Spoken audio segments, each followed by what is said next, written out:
अब यहाँ पर आज का स्वाध्याय शुरू होता है। नमो अर्हन्ताणं नमो सिद्धाणं नमो आयरीयाणं नमो वज्झायाणं नमो लोये सौवसाहुणं मङ्गलं भगवान् वीरो मङ्गलं गौतमो गणी मङ्गलं कुन्दकुन्दाद्यो जैन धर्मोऽस्तु मङ्गलम् सर्वमङ्गलमङ्गल्यं सर्वकल्याणकारकं प्रधानं सर्वधर्माणां जैनं जयतु शासनं जैनं जयतु शासनं जैनं जयतु शासनम्।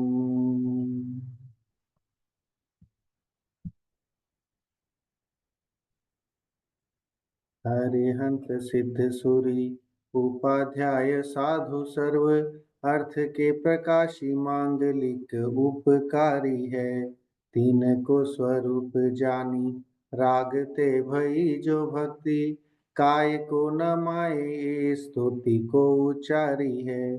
धन्य धन्य तुम ही से काज सब आज भय कर जोरी बारी बारी वंदना हमारी है। मंगल कल्याण सुख ऐसो हम चाहते हैं हो मेरी ऐसी दशा जैसी तुम धारी है। हो मेरी ऐसी दशा जैसी तुम धारी है। आचार्य पूज्यपाद विरचित इष्टोपदेश ग्रंथ अपने स्वाध्याय में चल रहा है और इष्टोपदेश की दो गाथाएं हमने पूर्ण की थी, इस पे चर्चा की थी। पहला मंगलाचरण की गाथा पूर्ण हुई, दूसरी गाथा भी पूर्ण हुई जिसमें आत्मा कैसे अपने स्वरूप को प्राप्त करता है। स्वचतुष्टय, स्वद्रव्य, स्वक्षेत्र, स्वकाल, स्वभाव, उसके आश्रय से वह खरा बन जाता है। इसकी चर्चा अपन ने दूसरी गाथा में की थी। स्वाध्याय शुरू करने से पहले स्वाध्याय के लाभ हम जो है यहाँ देख लेते हैं। तो क्रोधादि कषायों की मंदता होती है स्वाध्याय करने से। अल्प ज्ञान होने पर भी तीन लोक का ज्ञान हमें स्वाध्याय से ही संभव है और अधिक ज्ञान होने पर आनंद विशेष की प्राप्ति हमें स्वाध्याय के माध्यम से होती है। इस कारण से हम स्वाध्याय को अपने जीवन में शुरू करते हैं, अपनाते हैं। सो स्वाध्याय इसलिए करना चाहिए। अगर कोई हमसे पूछे कि स्वाध्याय के क्या फायदे, क्यों करें हम स्वाध्याय, तो हम स्वाध्याय के लिए ये बिंदु उनको दिखा सकते हैं। पूज्यपाद आचार्य के बारे में आज वैसे हम जान ही रहे हैं, उनके जीवन के बारे में। आज तीसरी गाथा के बारे में हम जानेंगे और व्रतों का महत्व जानेंगे। व्रत करने चाहिए या नहीं करने चाहिए, है ना। आप देखें जैन धर्म जो है उसमें दो नए हैं, एक है निश्चय नय और एक दूसरा व्यवहार नय। सो निश्चय नय की अपेक्षा से देखा जाए तो शास्त्रों में कहा जाता है कि व्रतों की भी जरूरत नहीं है, अव्रती हो जाओ, है ना। अव्रती का मतलब है वहां पर वो वाले व्रत नहीं, है ना, शुरुआत वाले। सो अव्रती हो जाओ मतलब है कि व्रत से रहित होकर के नित्य निरंजन अपनी आत्मा को देखना, उसमें रमण करना, उसका नाम चारित्र है। अगर असली चारित्र देखा जाए निश्चय ने की अपेक्षा से, स्वरूपे चरणम चारित्रम, अपनी आत्मा में प्रतपन करना, अपनी आत्मा में ही रमण करना, इसका नाम चारित्र कहा गया है। लेकिन यहाँ पर जो है पूज्यपाद स्वामी हमें जो है वो व्रत करने का उपदेश देते हैं। व्रत करने से क्या फायदे हैं वो फायदे भी गिना रहे हैं। तो अगर हम व्रत नहीं करते हैं, हम नियम नहीं लेते हैं तो कितना बड़ा नुकसान है वो हमें ये गाथा, आज की तीसरी गाथा मजेदार गाथा है और इस गाथा के माध्यम से हमें ये समझ में आएगा कि वाकई हमारे जीवन में संयम होना कितना जरूरी है। अगर हमारा जीवन संयमित नहीं है तो क्या नुकसान है।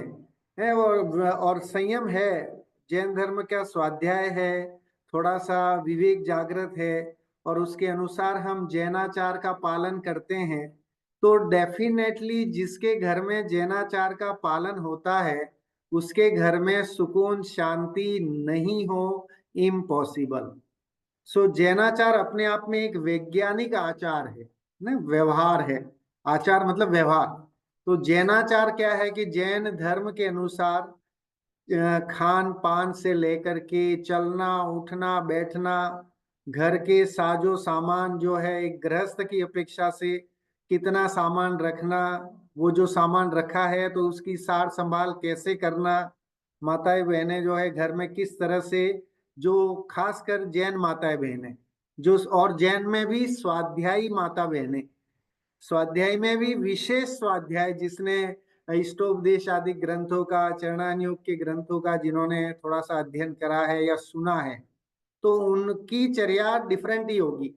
वो हर चीज अपने रसोई में भी होगा तो बहुत हर काम जो है वो व्यवस्थित ढंग से जीवों की दया की भावना को रखते हुए, जीवों को बचाने की दृष्टि को रखते हुए उनके कार्य होते हैं। घर में कपड़े वगैरह हैं, बिस्तर हैं, इन सब का जो है वो बहुत विवेक विचार रहता है।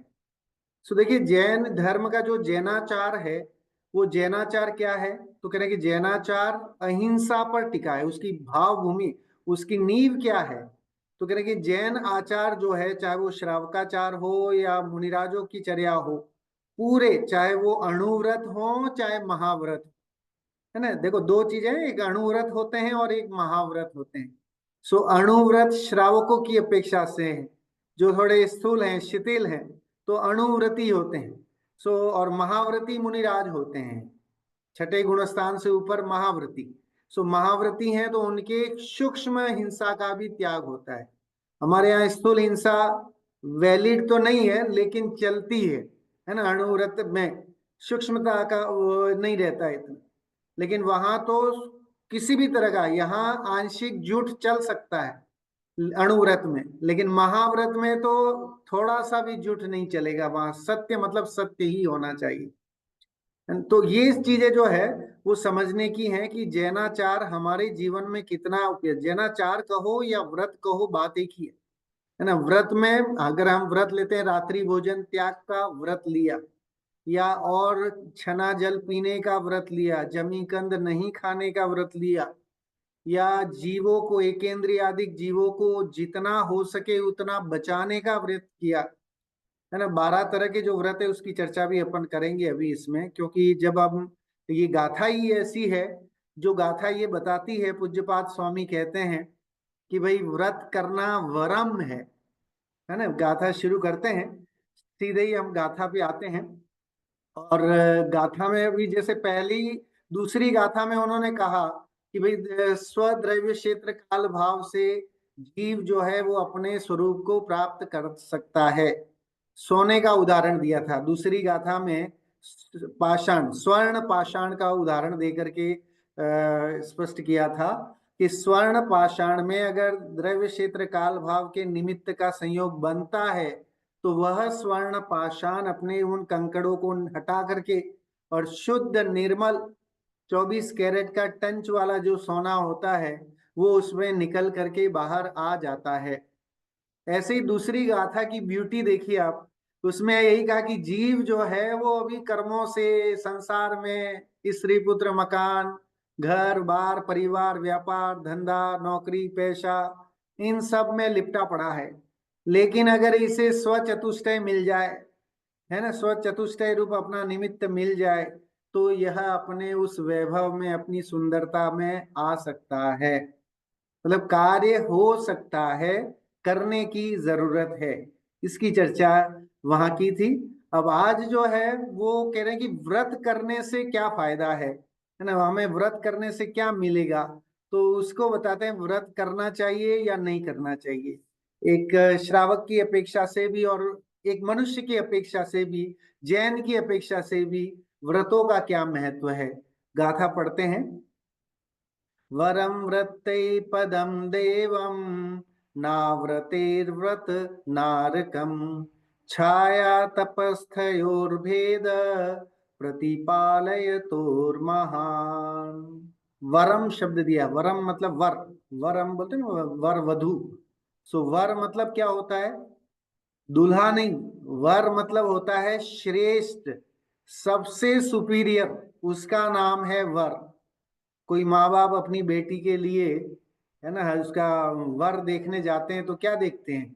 तो कह रहे हैं कि सबसे उनके हिसाब से देखा जाए तो दुनिया में जो उन्होंने सेलेक्ट किया है, जिसको उन्होंने अपनी बेटी के लिए पति घोषित किया है या देखा है, तो वो उनके लिए पूरी दुनिया में सर्वश्रेष्ठ आदमी होता है। तभी तो वो अपनी बेटी का हाथ जो है वो उसे सौंपते हैं। तो वरम व्रतई पदम देवम ना व्रतेर्वत नारकम। कह रहे कि व्रत करना है ना श्रेष्ठ है। क्यों श्रेष्ठ है? कह रहे कि व्रत करने से क्या फायदा है? तो कह रहे हैं देवम, है ना, देव पद की, स्वर्गादिक की प्राप्ति होती है व्रतादिक करने से। अगर हम व्रत करेंगे, नियम लेंगे, तो कहते नहीं कि भाई आप, मैं तो रात्रि भोजन नहीं करता, मैं तो कई सालों से नहीं करता, लेकिन मैंने नियम नहीं ले रखा है। ठीक है, मैं जमी कर नहीं खाता, लेकिन मैंने नियम नहीं ले रखा है। लेकिन कह रहे नियम लेने का फायदा ये है कि उसमें हिंसा का जो दोष है वो नहीं लगता है। तो नियम किसी न किसी उसमें हमें उसमें नियम बंधने के कारण से, और हम उसको फिर फॉलो करते हैं, और नियम लेने से जो है उसकी समझ लीजिए कि बाध्यता बन जाती है, और फिर हम उसको पूरी तरह से पालन करने के लिए बाध्य हो जाते हैं और करते हैं। तो इसलिए नियम लेना बहुत श्रेष्ठ कर है। सो वरम व्रतई पदम देवम ना व्रतैर व्रत नारकम। तो देखिए इसका पद्यानुवाद भी पढ़ते हैं, फिर इसकी टीका और व्याख्या की भी चर्चा को अच्छे से करेंगे। देखिए यहाँ पर मित्र राह देखत खड़े, एक छाया एक धूप, व्रत पालन से स्वर्ग गति, अव्रत दुर्गति को। कह रहे मित्र राह देखत खड़े, एक छाया एक धूप। गजब का उदाहरण दिया है यहाँ पर कि दो मित्र हैं, एक छाया में खड़ा है और दूसरा धूप में खड़ा है। अब व्रत और अव्रत की यहाँ पर कंपैरिजन किया है, तुलना की है कि व्रत श्रेष्ठ है कि अव्रत श्रेष्ठ है। एक डिबेट हो गई, यानी कि कौन सा श्रेष्ठ है। कह रहे कि जो नियम नहीं लेता है वो श्रेष्ठ है, या नियम पूर्वक जो पालन करता है वो श्रेष्ठ है। कौन श्रेष्ठ है? तो कह रहे हैं कि मित्र राह देखत खड़े, एक छाया एक धूप। एक तो छाया में खड़ा हुआ है जो राह देख रहा है तीसरे आदमी की, और एक धूप में खड़ा हुआ है। तो जो अपने किसी मित्र की आने की प्रतीक्षा कर रहा है, और जो वो अपन जाते हैं ना, जैसे इसमें रेलवे स्टेशन पे जाते हैं तो क्या होता है कि वहां पर जो है वो जो एसी में जिन्होंने रिजर्वेशन कराया है उनके लिए प्रतीक्षालय, मतलब वेटिंग एरिया एसी वाला रहता है। जिसने स्लीपर क्लास का कराया है उनके लिए स्लीपर वाला रहता है जिसमें पंखा चलता रहता है ना। तो ये फर्क है। तो ऐसे ही कह रहे हैं कि जिसने व्रत किया है वो कैसा है? तो कह रहे हैं कि छाया में बैठा हुआ उस मनुष्य की तरह है जो अपने किसी मित्र के आने का इंतजार कर रहा है। ठीक है। सो व्रती व्यक्ति ऐसा होता है जिसे वर्तमान में भी सुख आराम ऐश मिलता है ना, और आगे उसको उत्तरोत्तर परंपरा से मुक्ति की प्राप्ति भी संभव है। और अव्रती व्यक्ति को क्या फायदा है? तो कह रहे धूप में खड़ा हुआ व्यक्ति जो अपने किसी मित्र के आने, तीसरे व्यक्ति के आने की प्रतीक्षा में खड़ा हुआ है, सो वो क्या कर रहा है कि वो जब आएगा तब मिलेगा, तब मिलेगा, लेकिन अभी भी दुख में है। और बाद में भी वो जब आएगा तो उसकी कषाय बढ़ने ही वाली है, कम नहीं होने वाली है। क्योंकि धूप में खड़े रहते रहते, इंतजार करते करते वो इतना, है ना, आक्रोशित हो जाएगा कि जब वो अगला बंदा आएगा तब तक तो वो उसके साथ भिड़ जाएगा। तो इस कारण से अव्रती व्यक्ति वर्तमान में भी दुखी है, और परंपरा से भी आगे उसे कुगति ही मिलने वाली है ना। जो जिसने व्रत नहीं किया है उसे कोई स्वर्ग आदि की गति नहीं मिलने वाली, उसका नियम से जो है वो अधोगति ही होनी है। और जिसने व्रत का पालन किया है वह नियम से जो है स्वर्गादिक की प्राप्ति करता है। सो व्रत पालन से स्वर्ग, सीधा सीधा लिखा है यहाँ। तो व्रत पालन करोगे तो स्वर्ग गति मिलेगी, अव्रत दुर्गति रूप। और अगर व्रत नहीं पालन करोगे तो दुर्गति में जाना पड़ेगा, नरकादिक गतियों में जाना पड़ेगा वहां। और दुख झेलने पड़ेंगे। वर्तमान में भी दुखी, क्योंकि कषाय की अधिकता है ना, भोगों में आसक्ति है, जिसके कारण से वह वर्तमान में भी दुखी है। और फिर आगे जाकर के अभी जो पाप बांध रहा है उसको वो मल्टीपल कर रहा है, वर्तमान में भोग भोग करके और कषाय रूप परिणाम करके वर्तमान के जो बंधने वाले कर्म है उनको भी बढ़ा रहा है, और पूर्वोपार्जित कर्मों को भी जो है और इसी तरह से घटा नहीं रहा है, उसमें कोई कमी नहीं आ रही है, तो उसका बोझ और बढ़ता ही जाएगा। इसलिए अव्रती रहना श्रेयस्कर नहीं है। अगर हम जैन हैं, अगर हमें ये लगता है कि भाई ये व्रत धारण करना चाहिए, तो जीवन में जरूर कोई ना कोई नियम पालन करना चाहिए। देखो जैन धर्म में कितनी गजब की और व्यवहारिकता, और उससे शास्त्रों में आचार्यों ने वर्णन किया है। जैन धर्म के जैनाचार में ये विशेषता है कि कीजे शक्ति प्रमाण। कहते कि जैन आचार्य कहते हैं कि आपकी जितनी सामर्थ्य है उसके अनुसार आप जो है अपने व्रतों का पालन करिए। ऐसी कोई फोर्सफुली नहीं है, लेकिन समझ तो है ना चाहिए। अगर हम समझेंगे नहीं तो हम आगे कैसे बढ़ेंगे। तो इसलिए समझ, या इसलिए विवेक, इसलिए स्वाध्याय की आवश्यकता है कि हम फंडामेंटल समझें कि व्रती रहना श्रेष्ठ है या अव्रती रहना श्रेष्ठ है। पहले तो ये डिसाइड करें कि भाई हमें व्रती रहने में फायदा है कि एक कागज लें और उसमें लिखें कि अगर मैं व्रत नहीं लेता हूं, है ना, तो क्या नुकसान है और क्या फायदे हैं। और अगर मैं व्रत पूर्वक जैनाचार का पालन करता हूँ, रात्रि भोजन त्याग करता हूँ, छना जल पीता हूँ, और जितने जो भी शिष्टाचार हैं, है ना, आचार हैं, जैनाचार है, उसका पालन करता हूँ, तो उससे मुझे क्या क्या फायदे हैं, वर्तमान में क्या फायदा है, परिवार में कैसी सुख शांति रहेगी, और मेरे विचारों में कैसी, है ना, जैसा खाओ अन्न वैसा होए मन, ये कहा जाता है ना, जैसी होवे मति वैसी होवे गति। तो अगर हम जैसा अनाज खाएंगे हमारा परिणाम भी, हमारे भाव भी वैसे ही होंगे। तो इसलिए जैनाचार में रख रखाव, खान पान, चलना कैसे, बैठना कैसे, उठना कैसे, घर के सामान कैसे व्यवस्थित रखना, है ना, हर एक चीज में कहीं ऐसा नहीं। आप देखो तो ये 2 दिन अगर आप कहीं एक घर के किसी एक कोने पर आप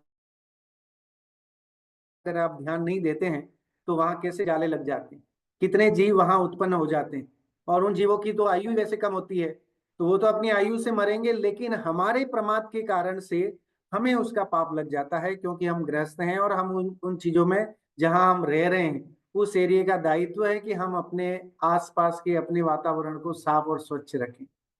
सो जैनाचार तो ऐसी अद्भुत चीज है कि ये पूरे विश्व में शांति फैला ले। अगर दुनिया जैनाचार का पालन करने लग जाए तो कहीं कोई जो है वो लड़ाई झगड़े का झंझट नहीं, कहीं किसी तरह किसी जीव को मारने की बात नहीं, क्योंकि अहिंसामय जैनाचार है। जैनाचार अहिंसा की नींव पर खड़ा हुआ है। अब देखिए अन्य धर्मों में जो चीजें होती हैं बताई जाती, ये नहीं करो वो नहीं करो, उसमें उनका मोटिव अलग है। लेकिन हमारे यहाँ पर रात्रि भोजन नहीं करना, या रसोई में भी अगर छुआछूत वाला अगर हम माने कि किसी को छूना नहीं, है ना, लेटरिन से आकर के वो ही कपड़े पहन करके किचन में नहीं चले जाना, गद्दे पे नहीं बैठ जाना, या समझ लीजिए कि अपने बेड पे आकर के नहीं बैठ जाना, किसी दूसरे के घर में जाए तो उसके पलंग पर नहीं बैठना, ये सब शिष्टाचार जो है वो जैनाचार ही सिखाता है हमें। तो वो जैनाचार यो व्रत अगर हम लेते हैं तो उससे हमें हमारी एक तो वाइब्रेशन समझ लीजिए, या समझ लीजिए हमारा विवेक जो है वो जागृत रहता है, तो हम कई अनचाहे पापों से बच जाते हैं। तो इसलिए भी बहुत जरूरी है। तो जरूर हम जो है उसको अपनाएं, क्योंकि हमें पहले निर्णय करना है कि हमें व्रती रहना, व्रती होना है कि अव्रती ही सही है। सब हम जो है वही ठीक है ना, क्यों झंझट करें। तो करें जो हो, उससे आपकी कैटेगरी बढ़ने वाली नहीं, अध्यात्म की कैटेगरी बढ़ानी है, अध्यात्म का लेवल जो है बिगिनर से एडवांस करना है। तो उसके लिए फिर जो है वो हमें व्रत धारण करना पड़ेगा। अगर हमें सांसारिक सुखों को छोड़ करके परमानेंट सुख चाहिए, है ना, निराकुल सुख की वांछा है, हमें फिर किसी माँ के गर्भ में जन्म नहीं लेना पड़े, ऐसी इच्छा है। हमें ये जो दुख है, इतने शरीर के कष्ट हैं, इन कष्टों को नहीं झेलना पड़े, तो उसके लिए व्रत धारण करके और धीरे धीरे स्वर्गाधिक प्राप्त करके ऐसे संयोग मिलेंगे कि आप आगे जाकर के वैसा ही संयोग बनेगा। वर्तमान में काल अच्छा नहीं है, क्षेत्र अच्छा नहीं है ना, द्रव्य भी अच्छा नहीं है, भाव भी नहीं है, तो हमारे चारों ही द्रव्य क्षेत्र काल भाव इतने अच्छे नहीं हैं। यद्यपि महान पुण्योदय से 5 इंद्रिय की अनुकूलता हमें मिली, महान और सातिशय पुण्योदय से जैन कुल मिला, महान महान और महान और सातिशय पुण्य से नर कुल मिला, है ना, विवेक मिला, ये सोचने समझने की ताकत मिली। तो ये सब तो इसके लिए हमें वाकई प्रकृति को या उसको धन्यवाद देना चाहिए कि हमने कर्म पूर्व में ऐसे अच्छे कर्म किए होंगे, ऐसे व्रत किए होंगे, ऐसे दान दिए होंगे, ऐसी जिनवाणी का प्रचार प्रसार किया होगा या लोगों को जिनवाणी में लगाया होगा, तो जिसके कारण आज हमें ये अनुकूलताएं जो है वो मिली हुई है। लेकिन अब हमें यहाँ पर जिस स्थिति में हम हैं, उससे मोक्ष तो हमें तभी मिलेगा जब हमारा द्रव्य क्षेत्र काल भाव अच्छा होगा, आत्मा के स्वरूप को जानेंगे, है ना, और तब जाकर के वो कर्मों का अभाव होगा, और तब निर्जरा पूर्वक ही मोक्ष संभव है। तो निर्जरा के लिए क्या है, तो कह रहे हैं कि एटलीस्ट जो है अव्रत अवस्था को छोड़ करके व्रत अंगीकार करके फिर आगे बढ़ना संभव है। अगर हम अव्रती रहें और कहें कि साहब हम तो घर में रह करके ही हो जाए मोक्ष, है ना, मुनि नहीं बनना पड़े और मोक्ष हो जाए, ऐसा कोई शॉर्टकट बता दीजिए। घर बार नहीं छोड़ना पड़े, है ना, व्यापार धंधा नहीं छोड़ना पड़े, हम कुछ ज्यादा दे देंगे, है ना, कुछ प्रलोभी रहते हैं ना, जैसे रिश्वत देने वाला काम, तो हम कुछ रिश्वत दे देंगे साहब, कुछ ऐसा पैसा ज्यादा लगता हो तो वो दे देंगे, हमारा कोई काम ऐसा करवा दो। तो कह रहे कि इस मामले में कहीं कुछ काम नहीं चलने, ये एकला चलो वाला धर्म है। यहाँ जो है जैन धर्म में अकेले ही चलना है। बाहुबली के साथ भरत नहीं चले और भरत के साथ बाहुबली नहीं गए, बाहुबली अपने पुरुषार्थ से गए, भरत अपने पुरुषार्थ से गए। तो सबको अपने अपने स्वचतुष्टय का आश्रय लेकर के अपनी आत्म वैभव का परिचय करके भान करके ही मुक्ति की प्राप्ति संभव है। सो इसके लिए व्रतम वरम लिखा ना, इसीलिए वर है, वर मतलब श्रेष्ठ है। व्रत को धारण करने से यद्यपि स्वर्गाधिक, देखो व्रत को धारण करोगे तो मुक्ति तो मिलेगी ही मिलेगी, आगे जाकर के मोक्ष का द्वार खुलेगा, लेकिन उसके साथ अगर ये हल्का फुल्का स्वर्गाधिक मिल जाए तो कोई बड़ी बात नहीं है, इसमें कोई बड़ी बात अनहोनी नहीं है, मतलब मिल जाएगा ही। तो स्वर्गाधिक मिल जाते हैं, और लेकिन व्रत भी नहीं करो तो फिर जो है वो क्या उसकी स्थिति क्या होनी है, तो कह रहे हैं कि दुर्गति, अव्रतम दुर्गति कूपम, कह रहे कि अव्रती का जो है दुर्गति ही होनी है, वो गड्ढे में ही कुएं में ही गिरने वाला है, नरकादिक में ही उसका जो है वो आश्रय होने वाला है, वो स्वर्ग में जाने वाला नहीं है। ये लगा ना, व्रतई अन्व्यार्थ देखते हैं, व्रतई मतलब व्रतों द्वारा देवम पदम, देव पद प्राप्त करना, वरम अच्छा है, व्रत करके देव पद प्राप्त करना अच्छी बात है। परंतु अरे अव्रते, अव्रत द्वारा नारकम पदम, नरक पद प्राप्त करना न वरम अच्छा नहीं है। जैसे छाया तपस्थयो, छाया और ताप में बैठकर प्रतिपालयत हो, मित्र की राह देखने वाले दोनों पुरुषों में महान भेद, महान अंतर है ना। छाया में एसी वाले कोच में बैठा हुआ, एसी वाले वेटिंग रूम में बैठ करके किसी की प्रतीक्षा करोगे तो कोई टेंशन नहीं है, आ रही है ट्रेन, जब आएगी आ जाएगी, आएगी तो वो ऊपर अनाउंसमेंट होगा, अनाउंसमेंट होगा किस स्टेशन पे, किस वो क्या बोलते हैं उस पे, प्लेटफॉर्म पे आएगी, उसका अनाउंसमेंट होगा, है ना। 1-2 मिनट पहले जा करके खड़े हो जाओगे तो आपका मित्र मिल जाएगा। लेकिन अव्रती रहोगे तो महान अंतर है, धूप में खड़े रहना पड़ेगा और दुख झेलने पड़ेंगे। व्रत और अव्रत का आचरण करने वाले दोनों पुरुषों में महान अंतर है। टीका पढ़ते हैं। अच्छा है, वह क्या अच्छा है? तो कहते पद स्थान, कैसा पद? तो देवों का पद अर्थात स्वर्ग। किन हेतुओं द्वारा? व्रतों द्वारा, कारण की व्रतादि विषय संबंधी। देखिए व्रत व्रत जो है वो कह रहे कि व्रत अच्छे हैं, यहाँ कह रहे हैं ना कि व्रत अच्छे हैं। तो व्रत धारण करने से क्या होगा? स्वर्ग आदि की प्राप्ति होगी।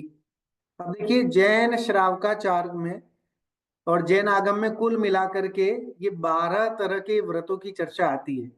आपके सामने है स्क्रीन पे।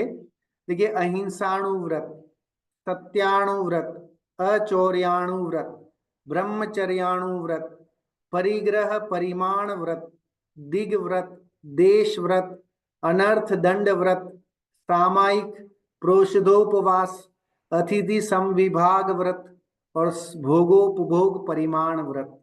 ऐसे 12 व्रत हैं। व्रत की बात चल रही है ना। सो ये 12 व्रत यद्यपि हम पूरे तो पालन नहीं कर पाते हैं, पूरे होते भी नहीं हैं, लेकिन 12 व्रतों की जो कह सकते हैं मीमांसा या उसका जो बाइफर्केशन है वो गजब का है। नीचे आप देखो नोट लिखा हुआ है लाल अक्षरों में। इन 12 व्रतों में मैं चाहता हूं निधि जी आप हैं क्या? अगर आप पढ़ें तो कोई आप में से कोई पढ़े, हाँ एक हाँ, जना मैं पढ़िए जरा पढ़ूं। ये रेड वाला। मैं चाहता हूं ताकि मेरे श्रोता भी थोड़े एक्टिव रहे, मैं न पढ़ूं। तो पढ़िए, नोट वाला पढ़िए आप। हाँ जी। इन 12 व्रतों में से प्रारंभ के 5 व्रत अनुव्रत कहलाते हैं, क्योंकि गृहस्थ अवस्था में उनका पूर्ण पालन संभव नहीं होता, किंचित हम्म, मात्र ही हो पाता है। उनके हम्म। बाद के 3 व्रत गुणव्रत कहलाते हैं, क्योंकि उनके पालन से अनुव्रतों की गुणवत्ता में वृद्धि होती है। और अंत के 4 शिक्षा व्रत कहलाते हैं, क्योंकि वे आगे मुनि जीवन की शिक्षा देते हैं। ये जानना बहुत जरूरी है इतना सा हमारे लिए। जब हम व्रतों की चर्चा कर रहे हैं और व्रतों के बारे में नहीं जानेंगे, और हमारे लिए, क्योंकि ये आज डिसाइड हमें करना है कि हमें व्रत करना है तो हम कितना अपनी यथाशक्ति कीजिए शक्ति प्रमाण, तो जितना हो सके, जितनी अपनी सामर्थ्य है, जितनी शक्ति है, उस अपेक्षा से करने की कोशिश की जानी चाहिए। और बड़े वैज्ञानिक हैं ये सारे। आप देखिए अगर इनको हम अपनाते हैं तो हमारा जीवन महके बिना रह नहीं सकता। डेफिनेटली जीवन में सुख शांति जो है, जिसकी हम वांछा रखते हैं, वो हमें यहाँ जरूर मिलने वाली है। और कितने साइंटिफिक भी हैं ये, इसकी चर्चा करेंगे। देखो इन 12 व्रतों में से प्रारंभ के 5 अणुव्रत कहलाते हैं। कौन से? अहिंसा अणुव्रत, सब में अणुव्रत अणुव्रत लगा हुआ है ना। सत्याणुव्रत, अचौर्याणुव्रत, ब्रह्मचर्याणुव्रत, परिग्रह परिमाण व्रत, ये 5 ही जो है मुनिराज अगर करते हैं तो उनके महाव्रत कहलाते हैं। श्रावक करते हैं पंचम गुणस्थान व्रती, तो ये अणुव्रत कहलाते हैं, क्योंकि यहाँ पर आंशिक है ना, स्थूल त्याग होता है। और महाव्रतों में सूक्ष्म त्याग, कुछ भी वहां नहीं रहता है। फिर 3 की जो है, क्योंकि गृहस्थ अवस्था में उनका पूर्ण पालन संभव नहीं होता है। ये जो अणुव्रत है पूरा पालन संभव नहीं है। अब गृहस्थ अवस्था में तो हमने अभी परिग्रह का परिमाण कहाँ ले रखा है? अभी तो आवा दो वाला काम है ना, जितना आ जाए उतना कम है। ब्रह्मचर्य, स्व स्त्री में संतोष, या है ना, इस तरह का जो भाव है वो नहीं है। सत्य कितना बोलते हैं नहीं बोलते हैं। अहिंसाणुव्रत है तो मतलब जानबूझ करके या इंटेंशनली अगर जैसे हम हिंसा करते हैं तो वो गलत है। अचौर्याणुव्रत है, बिना पूछे चोरी करना, या है ना कुछ ले लिया, या वो, तो वो हमारा पालन नहीं हो पाता है। फिर उसके बाद देखिए किंचित मात्र ही हो पाता है। उनके बाद में 3 व्रत गुण व्रत हैं। उनको गुण व्रत क्यों कहा है वो भी लिखा है देखिए, क्योंकि ये अणुव्रतों में गुणवत्ता लाते हैं, है ना। ये दिग व्रत, देश व्रत, अनर्थ दंड व्रत कौन करेगा? कि जिसके आगे के, है ना, आगे के 5 जो हैं वो करने की सामर्थ्य हुई है और जो कर रहा है, उसका अभ्यास कर रहा है, तो वो दिग व्रत, दिग मतलब दिशाओं में व्रत ले लेता है। कि मैं इन इन दिशाओं में इतने इतने तक जाऊंगा, इससे आगे नहीं जाऊंगा, तो दिशा का व्रत ले लेता है। देश व्रत में देश का ले लेता है। दिग व्रत में ग्रहण की गई जो सीमा है, उसने के लिए कि साहब मैं उत्तर में ही जाऊंगा, दक्षिण में कभी नहीं जाऊंगा, या इस साल मैं दक्षिण दिशा में गमन करूंगा ही नहीं।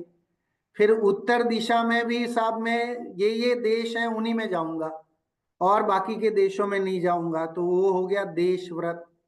अनर्थ दंड व्रत देखो अगर हो जाए तो कितना गजब है। दुनिया आज जो है अनर्थ दंड व्रत नहीं, मतलब होने के कारण से दुखी। फिजूल खर्ची कितनी होती है ना। घर में है तो दो लोग हैं या तीन लोग हैं, तो तीन जने तीन कमरों में बैठे हैं, तीन टीवियां चल रही हैं, तीन पंखे चल रहे हैं, तीन एसी चल रहे हैं, जबकि चाहें तो एक जगह बैठ करके भी काम किया जा सकता है, लेकिन नहीं होता है। ऐसी बहुत सारी चीजें हैं। और कई बार जो है वो नल खुला रह गया तो खुला ही रह गया, है ना। गाड़ी चल रही है तो चालू ही है, पेट्रोल चल रहा है, उसमें धुआं निकल रहा है, अग्नि का एक जीव भी मर रहे हैं, वायु का एक जीव भी मर रहे हैं। तो पता होना चाहिए कि कितने जीवों की विराधना, कितने जीवों की हिंसा जो है वो हम न मतलब इंटेंशनली वैसे ही करते रहते हैं। तो वो ध्यान रखना। तो अनर्थ दंड व्रत अगर रुक जाए, ये समझ में आ जाए, देखो ये जैनाचार अगर समझ में आ जाए तो दुनिया में पूरी शांति हो जाए। विश्व में शांति का जो डंका है वो ये अनर्थ दंड व्रत में, कितनी फिजूल खर्ची बच जाए, है ना। अब जो गरीबी है उसका निपटारा हो जाए। अमीर लोग जो है वो कहीं जाते हैं होटल वगैरह में, तो क्या करते हैं कि साहब ऑर्डर ले लेते हैं, उनको तो क्या पैसे की कमी नहीं है। ऑर्डर ले लिया, खाना आ गया, मुश्किल से चखा नहीं चखा, जब वो चले जाते हैं अगर आप वो टेबल देख लो तो दंग रह जाए। और वही चीज गरीबों को खाने को नहीं मिलती है, उन्हें एक रोटी का टुकड़ा मिलना बड़ा मुश्किल होता है। तो अनर्थ दंड व्रत में ऐसी कई चीजें हैं, बहुत सारी चीजें हैं जो हमें आवश्यकता नहीं है, लेकिन फिर भी हर घर में स्टोर रूम बना हुआ है, और उसमें हम ये सोच के बैठे रहते हैं कि कभी काम आएगा काम आएगा। तो वो सारी चीजें हम जो है वो जोड़े रखते हैं, कभी निकालते नहीं। यहाँ फिर भी अच्छा है कि यूएई में कि एक वो डब्बे रखे रहते हैं हर जगह, या वो उसमें बीहा वाले, तो चाहें तो हम अपना वो करके और कम से कम निकाल के वो कपड़े हैं लत्ते हैं जो भी हैं वो दे दें, जो हम वाकई नहीं पहनते हैं, जिनका हमें उपयोग नहीं करना है, और उनको निकाल कर ताकि वो किसी के काम आ सके। तो वो अंदर में नहीं आता है, तो अनर्थ दंड व्रत भी है। फिर सामायिक, सामायिक जो जीव करे उसके जीवन में, आप देखो अगर 2 टाइम सामायिक करता है, सुबह शाम ही करे, तो उसके परिणामों में शांति हो, उसे योगा करने की जरूरत नहीं है अलग से। जो सामायिक करता है उसे अपने शारीरिक और कोई काम करने की भी जरूरत नहीं, रोगों से बच सकता है ना। ये तो मैं वैसे कह रहा हूँ, लेकिन आत्मा के अनुभव के लिए तो सामायिक बहुत अच्छी चीज है, कि हमें अपने अध्यात्म को लेकर के, अध्यात्म के लेवल को बढ़ाने के लिए सामायिक तो मस्ट है, वो तो चाहिए ही चाहिए। तो एक बहुत अच्छा डोज है कि जो हमें चाहिए वो। फिर है प्रोषधोपवास। देखो एक उत्तरोत्तर बहुत अच्छे व्रत हैं ये सारे, कि सप्ताह में एक दिन आहार या व्यापार आदि का त्याग करके धर्म ध्यान पूर्वक उपवास करना। कोई करता है ना। कि भाई हम कहने को जैन है, लेकिन महीने में एक बार, चलो उपवास तो छोड़ो, एकासन ही कर ले, कि भाई हम अष्टमी या चतुर्दशी के दिन, ये देखो तिथियां भी हमारे यहाँ बहुत अच्छी शुरू से चली आ रही हैं, कि इन तिथियों के माध्यम से हम जो है हरी नहीं खाना, या कोई उपवास आदि करना, या उस दिन जो है कोई दान आदि देना, परिणाम शांत रखना, उस दिन सामायिक कर लेना, अगर डेली नहीं करते हैं तो बहुत कुछ जो है वो शांति सुकून हो सकता है। फिर देखिए अतिथि समविभाग व्रत, ये मजेदार व्रत है। यद्यपि मुनिराजों के अपेक्षा से भी देखें, लेकिन जैसा भारत में अतिथि देवो भव, ये भारतीय संस्कृति है कि भारत में अतिथि को देवता माना जाता है सदियों से। सो हमारे यहाँ भी देखो जैन धर्म में अनादिकाल से अतिथि को देवता माना जाता है। तो भारत की जो संस्कृति है वो जैन संस्कृति, जैन है ना परंपरा से, कि अतिथि समविभाग व्रत, पहले अतिथि को भोजन दो, उसके बाद खुद खाओ। तो अतिथि के लिए निकालना। मुनिराजो पहले जब समय ऐसा था कि लोग बाग जो है पूरा शोध का चौका ही बनता था उनके घरों में, तो वो महाराज जियों के आने का, है ना, सुबह 10-11 बजे का जो भी टाइम रहता है उस समय ये वेट करते, इंतजार करते थे कि हमारे यहाँ घर में कोई अतिथि आ जाए तो उनको भोग लगाएं, उनको खिलाएं और फिर खुद खाएं। फिर है भोगोपभोग परिमाण व्रत। यहाँ पर दो शब्द हैं, है ना, संधि किया हुआ है, भोग और उपभोग। तो एक तो भोग है और एक उपभोग। भोग मतलब एक बार यूज में आई और यूज एंड थ्रो वाली। उपभोग जो बार बार में आ रही है, जैसे आपके घर में एसी है, आपकी कार है, आपका सोफा है, बेड है, घर के वॉशिंग मशीन है, फ्रिज है, टीवी है, कूलर है, ये सब उपभोग की सामग्री है। तो उनमें भी परिमाण करना कि जितनी आवश्यकता हो उतना रखें और बाकी की जरूरत नहीं हो तो नहीं। अब देखिए, अगर सामग्री नहीं हो तो भी जीवन चलता है कि नहीं, है ना। अब तक मैंने ये माना था कि भोजन से जीवन चलता है, वो पूजन में आता है ना, प्रभुवर मैंने अब तक यह माना था भोजन से जीवन चलता है, भोजन बिन नरकों में जीवन, भर पेट मनुष्य क्यों मरता है। अब देखिए कि भाई, अब मैं तो ये मान रहा था, मेरी गलती क्या थी कि मैं ये मान रहा था कि खाना खाऊंगा साहब तो ही जीवन चलता है, उसके बाद नहीं चलता है। तो कह रहे कि भाई वहां तो खाना मिलता ही नहीं, कण भी नहीं मिलता है ना। तो कण भी नहीं मिलता है लेकिन फिर भी जीवन चलता है।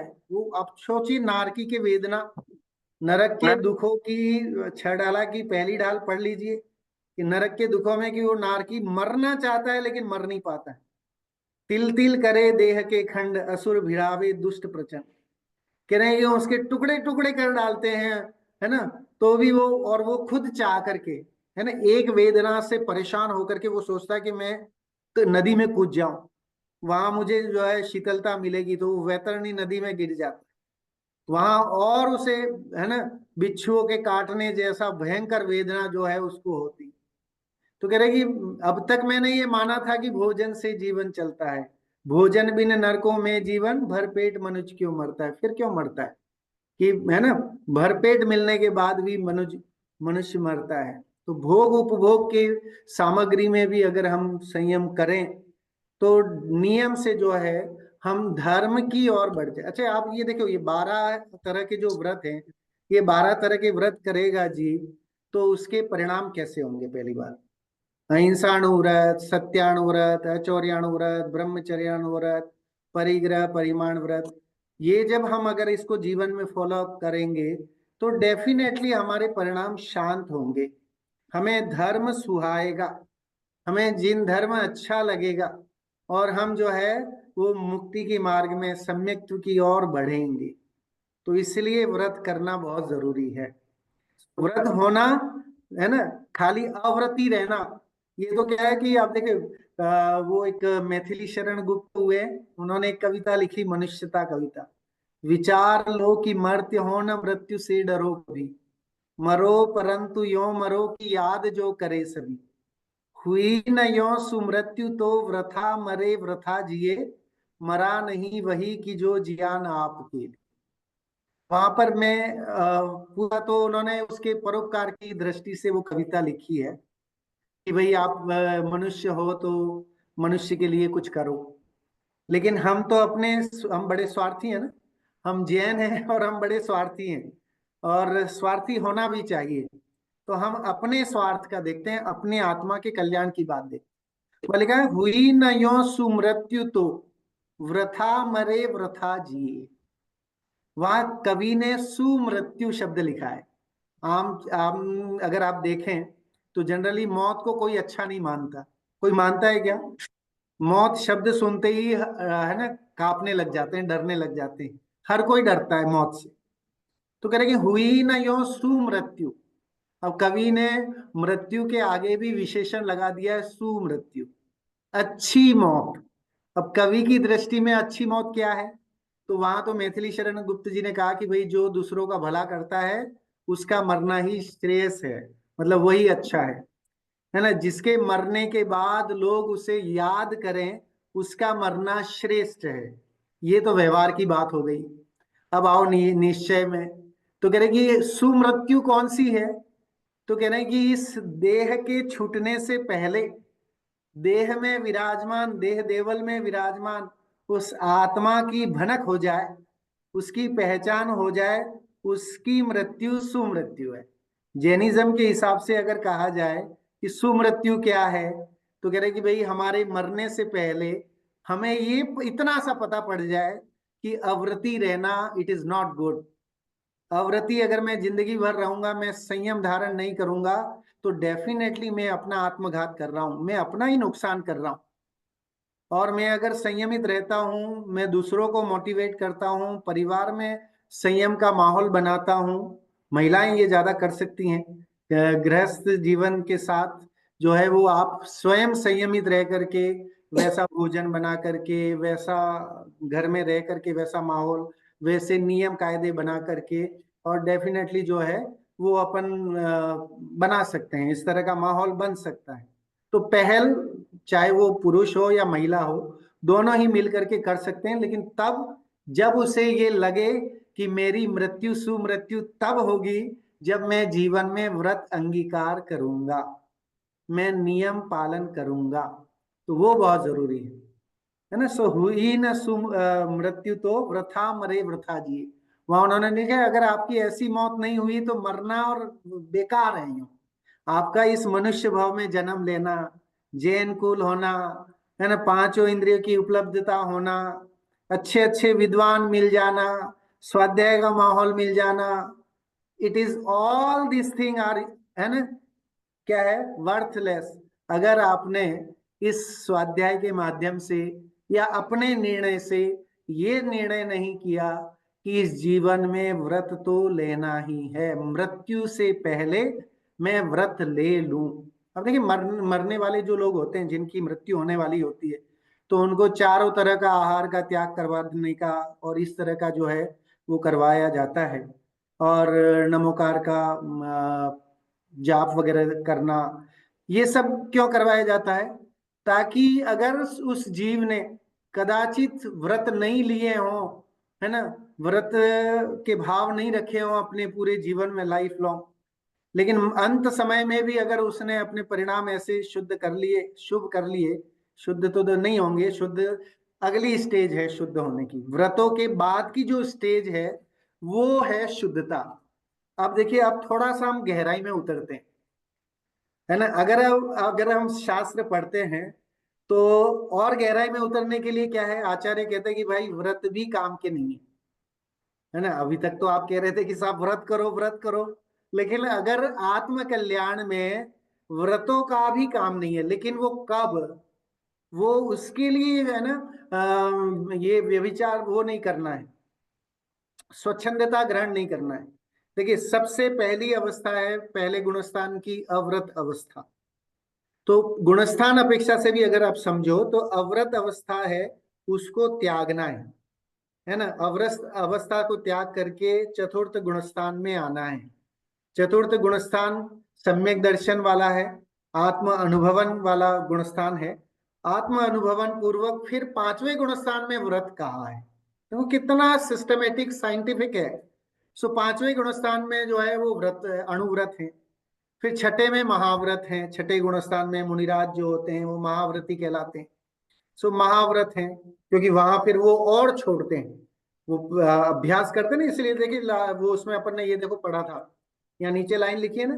और अंत के चार शिक्षा व्रत कहलाते हैं, कौन से? सामायिक, प्रोषदोपवास, अतिथि समविभाग व्रत और भोगोपभोग परिमाण व्रत, ये शिक्षा व्रत है। उसका रीजन क्या लिखा? तो उसका रीजन लिखा कि वे आगे मुनि जीवन की शिक्षा देते हैं, क्योंकि ये पांचवें गुणस्थान में कर रहा है जी। तो पांचवें गुणस्थान में उसे छठे गुणस्थान में महाव्रत धारण धारण करने की प्रैक्टिस करनी है, तो उसकी तैयारी उसकी वहीं पांचवें गुणस्थान में हो जाती है, और फिर छठे गुणस्थान में जो है वो महाव्रत अंगीकार करता है। तो इस तरह की सिस्टम है, ये तरीका है एक साइंटिफिक, कि इस तरह से आपको जो है वो व्रतों को अंगीकार करके और फिर जीव जो है वो छठे गुणस्थान का भी त्याग करके और फिर शपथ श्रेणी धारण करेगा। उपशम श्रेणी भी श्रेष्ठ नहीं है।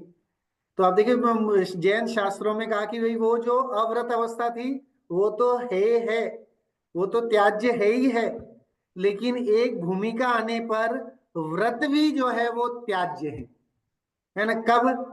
कि शपथ श्रेणी या उपशम श्रेणी में फिर जो है वो इन महाव्रतों की भी कोई कीमत नहीं है, फिर महाव्रत भी छूट जाएंगे। इसके लिए मैं एक उदाहरण देता रहता हूं। जैसे रॉकेट का उदाहरण देता हूँ।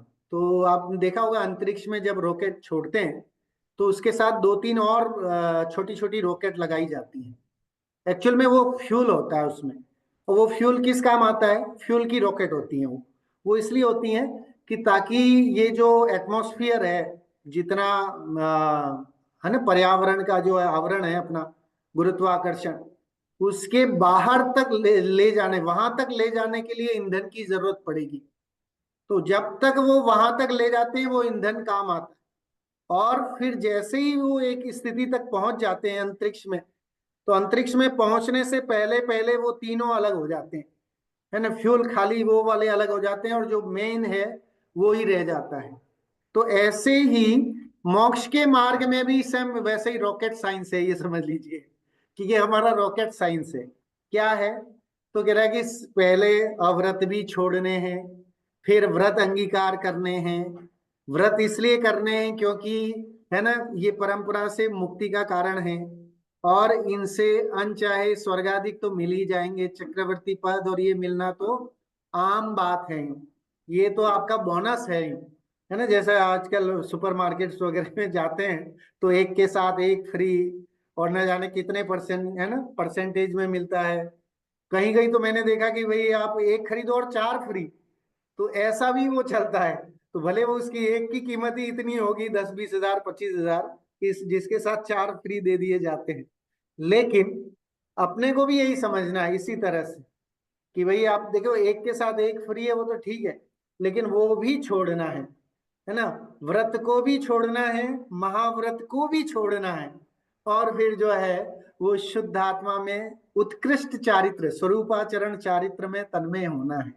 उसमें जाकर के फिर आगे जो है वो मुक्ति का सोपान शुरू होता है। फिर वो क्षीण मोह की अवस्था आएगी, फिर आगे जाके अयोग केवली और सयोग केवली बनेंगे, और फिर है ना, निष्कर्म हो जाएंगे, कर्मों से रहित अवस्था हो जाएगी। ये एक यात्रा का एक सिस्टमेटिक तरीका है कि इस माध्यम से ही जो है वो हमें मुक्ति की प्राप्ति संभव है। तो ये हमें समझना है। जैसे साइंटिस्ट लोग, है ना, चंद्रमा में जाने के लिए, मंगल ग्रह में जाने के लिए जिस तरह की उनकी प्लानिंग है, वैसी हमारे यहाँ प्लानिंग है। हमारे आचार्यों ने साक्षात आत्मा को देखा है। उन्होंने डुबकियां लगाई हैं अपनी है ना, छठे और सातवें गुण स्थान में। कभी आत्मा के आनंद में झूलते थे, कभी बाहर आते थे। तो वे अपने जो अनुभव है उन्हें हम पर करुणा करके और बरसाते थे। उनके मुख से अमृत झरे कहा जाता था। उनके मुख से, क्योंकि ना ना काऊ से दोस्ती, ना काऊ से वेर, वीतरागता की पराकाष्ठा। तो इतनी उत्कृष्ट वीतरागता, तो वहां जो बात होगी वो डेफिनेटली जो है वो हमारे कल्याण की बात ही है। सो पूज्यपाद स्वामी भी कभी आत्मा में रहते होंगे, कभी बाहर आते होंगे, कभी महाव्रत की अवस्था रहती होगी, कभी आत्मलीनता स्वरूपाचरण में लीन होते होंगे। तो ऐसी अवस्था में उन्होंने देखा कि भाई उत्कृष्ट ये श्रावकों के लिए तो व्रत वाला ठीक है। अब देखिए एक और चीज से अपन इस बात को समझ सकते हैं। निश्चय और व्यवहार की अपेक्षा से दो लाइनें में, जहां कहीं भी मौका मिलता है, मैं निश्चय और व्यवहार को समझाने के लिए, इससे बढ़िया और कोई दो लाइनें है ही नहीं। नहीं नहीं, दोहों में इतनी ताकत होती है दो लाइन में कि वो सारा पूरा शास्त्र का निचोड़ उसमें दे देता है। सो आप देखिए, शुद्धातम अरु पंच गुरु, जग में सरनो दोय, मोह उदय जिय के वृथा, आन कल्पना होए। जिसे पूरे ग्रंथ पढ़ने की जरूरत नहीं हो ना, या टाइम नहीं हो, कई बार लोग कहते हैं ना हमारे पास टाइम नहीं है। तो जिसे पूरे शास्त्र पढ़ने की जरूरत या टाइम नहीं है, उसको अगर ये दो लाइनें समझ में आ गई तो उसे और शास्त्र पढ़ने की जरूरत ही नहीं। शुद्धातम अरु पंच गुरु, जग में सरनो दोए, कि निश्चय से अपनी शुद्धात्मा ही शरण है ना। और पंच गुरु, व्यवहार से देखा जाए तो अपनी ये पंच परमेष्टि ही शरण है। मोह उदय जिय के वृथा आन कल्पना हो, कि मोह के कारण, मोह के उदय के कारण इस जीव के अनेक अनेक कल्पनाएं होती रहती हैं, कामनाएं होती रहती हैं, है ना। अब देखिए, कामनाएं हमारी, कामना संसार का कारण है, और भावना जो है वो मुक्ति का कारण है। तो हमें तो भावना भानी है। हमारे यहाँ पर बोलते हैं ना कि भाव अच्छे करो, भावना अच्छी हो। जब भावना अच्छी होगी तो भवन भी अच्छे बनेंगे। तो भावना और कामना में यही फर्क है कि कामना संसार की कारण है ना, दुख का कारण है। तो कामना करोगे मतलब संसार का कारण है। कामात क्रोध अभिजायते, कि गीता में कहा गया है ना। क्रोधात स्मृति विभ्रम, और स्मृति विभ्रांत, ऐसा करके एक पूरा गीता का श्लोक है ये, कि क्रोध से जो है वो काम का उत्पन्न होता है, काम से जो है वो स्मृति का नाश होता है, फिर स्मृति से पूरा ही नष्ट हो जाता है, ऐसा करके एक पूरा वो है। तो कामात क्रोध अभिजायते, तो कह रहे कि कामना से, काम की इच्छा से, काम मतलब विषयों की चाह, इसका नाम काम है। तो काम से क्रोध उत्पन्न होता है, मतलब कषाय उत्पन्न होती है। जितनी भी इच्छाएं हैं उन इच्छाओं से क्या निष्कषाय रहेगा कोई जी? करेंगे अगर वांछाएं हैं, भाव इच्छाएं हैं, तो उन इच्छाओं से तो संसार बढ़ेगा, करे क्लेश बढ़ेंगे, दुख बढ़ेंगे। और भावना अच्छी होगी, जैसी है ना, जैती भावना वैसा ही फल में। तो भावना अच्छी होंगी तो नियम से जो है वो मुक्ति का कारण बनेगी। तो वो चीज हमें यहाँ समझनी है। तब शिष्य देखो आगे थोड़ा सा विषय और पढ़ते हैं। अभी 5 मिनट का टाइम है हमारे पास। राग से उत्पन्न पुण्यों से स्वर्गाधिक पद रूप अभ्युदय का संबंध होता है, जो सकल जनों में सुप्रसिद्ध होता है कि अगर हम व्रताधिक करेंगे तो उससे हमें स्वर्गाधिक की प्राप्ति जरूर जरूर होगी। शिष्य आशंका करते हुए कहता है कि अव्रत भी उसी प्रकार होंगे, नहीं, इत्यादि। वह अच्छा नहीं है, वह क्या कैसा पद? तो नरक संबंधी, कह रहे कि नरक का पद अव्रत का कारण है। कह रहे कि व्रत आप कह रहे हो स्वर्ग का कारण है, तो अव्रत भी तो कुछ ऐसा ही है ना, उससे भी स्वर्ग हो सकते हैं। कह रहे नहीं, अव्रति अगर होगा तो नरक का कारण ही है। अव्रतों से अर्थात हिंसादि परिणामों से उत्पन्न हुए पाप द्वारा, व्रत शब्द खेद कष्ट के अर्थ में है यहाँ पर, है ना, व्रत। अरे तो व्रत और अव्रत जिनका निमित्त है, ऐसे देव और नरक, इन दो पक्षों में समानता आएगी, ऐसी शिष्य की आशंका होने पर इन दोनों में महान अंतर है, ऐसा छाया इत्यादि दृष्टांत द्वारा प्रकट करके कहते हैं। वह कौन? तो भेद अंतर कैसा? महान और बड़ा अंतर है किसमें? व्रत और अव्रत में। इन दोनों के मध्य, तो दो पथिकों के मध्य, ये पथिक वाली एग्जाम्पल दिया कि एक जो छाया में बैठा है और एक धूप में बैठा है। तो छाया में बैठा हुआ तो आनंद भोग रहा है और इंतजार कर रहा है। धूप में बैठा हुआ जो है, कि अव्रती है, वो यहाँ भी दुख पा रहा है और फ्यूचर में भी दुख ही पाने वाला है। अपने कार्य के लिए नगर में गए हुए और वहां से वापस आते अपने दूसरे साथी की मार्ग में प्रतीक्षा करते राह देखते हैं। कैसे हैं वे दोनों? तो छाया और धूप में बैठे हुए के जैसे हैं। इसका अर्थ इस प्रकार है कि तीसरे साथी के आगमन काल तक जैसे छाया में बैठा हुआ पथिक सुख में बैठता है और धूप में बैठा हुआ पथिक दुख में बैठता है, वैसे ही जहां तक, है ना, सुद्रव्याधिक मुक्ति के कारण प्राप्त हो, वहां तक व्रतादि आचरण करने वाला यह आत्मा जीव स्वर्गादि स्थानों में सुख से रहता है, और दूसरा अव्रतादि रूप आचरण करने वाला नरकादि स्थानों में दुख में रहता है। तो निष्कर्ष जो है यहाँ पर दे दिया उन्होंने टीका में कि व्रताधिक धारण करने वाला सुखी होता है, उसके संस्कार ऐसे रहते हैं कि आगे भी उसे वैसा ही माहौल, वैसे ही तत्व चर्चा और वैसा ही अभ्यास जो है उसको मिलता है। देखिए सम्यक दर्शन में बात अपन पूरी करेंगे। सम्यक दर्शन के तत्वार्थ सूत्र में तन निसर्गाद अधिगमाद्वा, ये एक सूत्र आता है। सम्यक दर्शन दो तरह का है, एक निसर्गज और एक अधिगमज, ऐसा कहा जाता है। तो निसर्गज मतलब बाय नेचर, अधिगमज मतलब किसी के उपदेश द्वारा, है ना, देशना लब्धि, या ये जो बात करते हैं गुरु के उपदेश आदि से तत्व का निर्णय होना, और वो सम्यक तो है, वो है ये वाला, है ना। और निसर्गज जो है वो वैसे ही, निसर्गज मतलब है कि वो पूरी पूर्व में ऐसे संस्कार थे, कभी समौ शरण में साक्षात तीर्थंकरों की वाणी सुनी, कभी और अच्छे अच्छे विद्वानों के, गुरुओं के, आचार्यों की वाणी सुनी, और कभी स्वयं ही उसने तत्व निर्णय किया। तो ऐसा जो है वो, और वो पूर्व में कोई ऐसे पुण्य किए, व्रतादि किए, तो उससे संस्कार लेकर के आया। देखिए दुनिया में और कुछ ले जाने की व्यवस्था है ही नहीं। चाहे कितना भी हम जोड़ लें, हीरे है ना, माणक मोती, वो सब यहीं पड़ा रह जाएगा। है ना, मिट्टी का, कितने तो भजन आते हैं जैन धर्म में कि मिट्टी का पुतला है, मिट्टी ओढ़न मिट्टी बिछावन, मिट्टी का सिरहाना रे, क्या तन माजना रे, एक दिन मिट्टी में मिल जाना रे। तो कह रहे कि ले जाने की कोई व्यवस्था नहीं है, लेकिन क्या ले जा सकते हैं हम अपने साथ? तो हम अपने साथ पुण्य अर्जन से, व्रतादिक से जो पुण्योपार्जन किया है, उस पुण्योपार्जन को ले जा सकते हैं, उस संस्कारों को ले जा सकते हैं। जो तत्वाभ्यास किया है, वो तत्वाभ्यास व्यर्थ नहीं जाने वाला है, वो बेकार नहीं जाने वाला है। ये आज का 1 घंटा आपका बेकार नहीं जाने वाला है ना। ये डेफिनेटली जो है हमें ये निर्णय कराएगा कि हमें तो व्रत करने चाहिए। हमें जीवन में कुछ न कुछ शक्ति अनुसार नियम जरूर लेने चाहिए।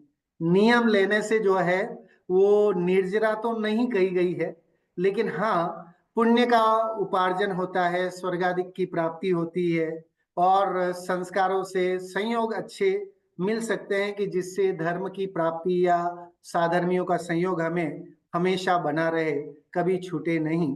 इस तरह बहुत ही मजेदार ये तीसरी गाथा है। और जब मैं पढ़ता हूँ, स्वाध्याय करता हूँ, स्वाध्याय से पहले भी और अगले संडे तक की जो यात्रा है उसमें मैं 5-6 दिन, मुझे बड़ा आनंद आता है जब भी थोड़ा समय निकालता हूँ और इसको पढ़ता हूँ। तो आप लोगों के निमित्त से, और इतना बढ़िया उत्कृष्ट ग्रंथ जिसकी एक एक गाथा जो है हमारे जीवन को बदलने वाली है, तो हम सब इन गाथाओं को आत्मसात करें और अपना भाव का कल्याण करें। इसी मंगल भावना के साथ बात को विराम देता हूँ। जिनवाणी स्तुति के लिए सभी लोग खड़े हो जाएंगे। जिनवाणी स्तुति। निज निज निज ने बताई यह अनंत उपकार है उसके इसके लिए जिनवाणी माको वंदना शतवार है। मिथ्यात्म नाश वेको ज्ञान की प्रकाश वेको आपा पर भास वेको भानु की बखानी है।